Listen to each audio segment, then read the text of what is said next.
homeopathy and chronic pain today. I've got a lot of clients who struggle with aches and pains. Many of them are getting older now, but some of them aren't. There are some quite young people who have very, very high levels of chronic pain. And there are many people who have found that homeopathy is a real support for them as part of their wellbeing routine.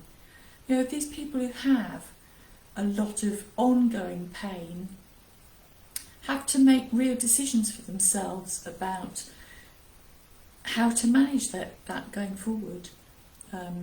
It's not like those of us who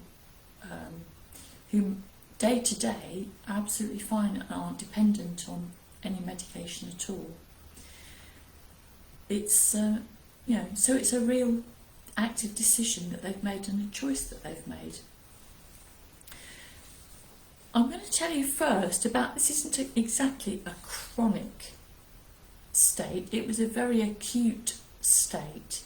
It was somebody who had travelled to a tropical country and came back with chikungunya, which is one of these mosquito-borne tropical diseases. One of the after effects of this, you know, I made that comment about long COVID not being the only long something or other. Long chikungunya meant that he was stuck with this debilitating exhaustion. He said he could walk a couple of miles.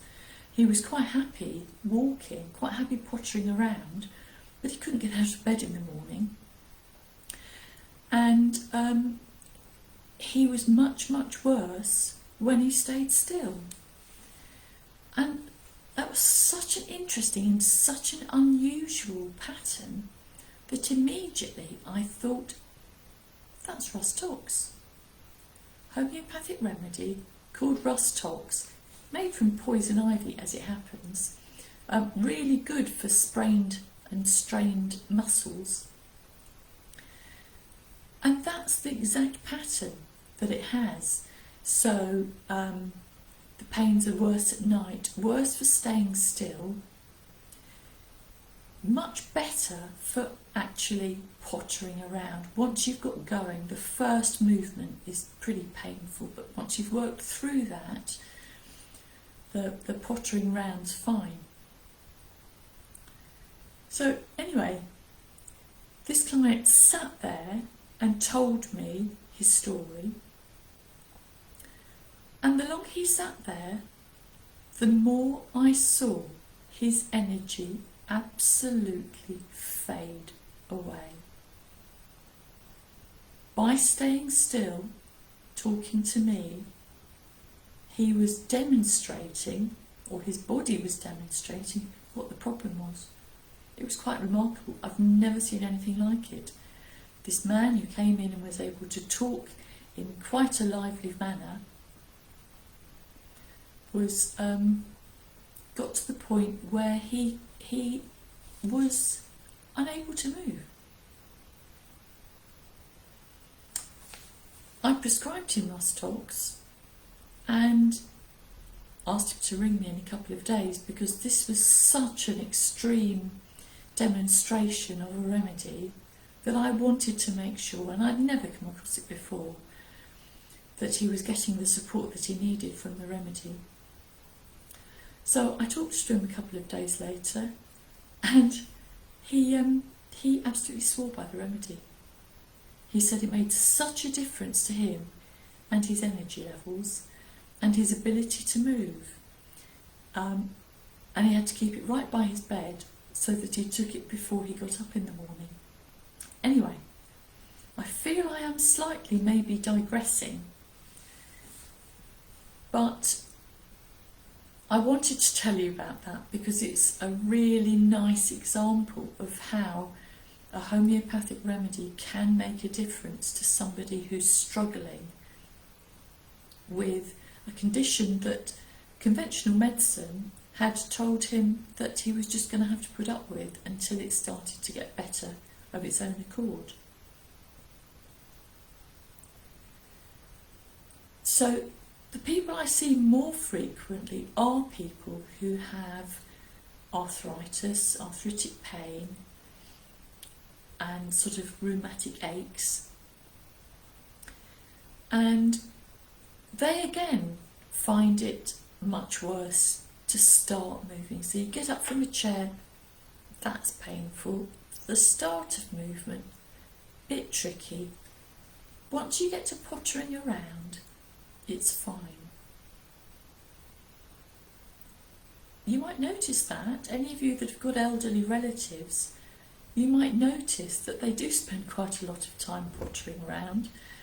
And just as an aside, if you try to help them and say, oh, you just sit down, I'll just do this, you don't need to do this, like get me a cup of tea or whatever it is, actually the pottering around might not only be making them feel that they're doing something valuable to help you, but it might also be helping them by keeping their joints limbered up, because the sitting still is a real issue. I've found that clients who take Rustox on a long-term basis swear by it. They find it really, really helpful in reducing the amount of pain that they have and increasing their mobility so that they can walk further and they can just carry on with their life far more normally. So some people are using it alongside something conventional, some people are using just that. But they found a way that it really helps them. What I'm not suggesting is, if you know someone who is in this position, who is struggling with chronic pain, who's been taking painkillers day in, day out for a number of years to control the unbearable pain that they're in, I'm really not suggesting that you go and say to them, oh, Dorothy says there's a homeopathic remedy that you can use instead of your painkillers, because that's not what I'm saying at all. Each case is individual, and actually this isn't something that you can try on your own, because bodies adjust to a particular way of doing things, and if you are used to using conventional medication, that's what your body's used to. And if you just switch, your body won't be used to that.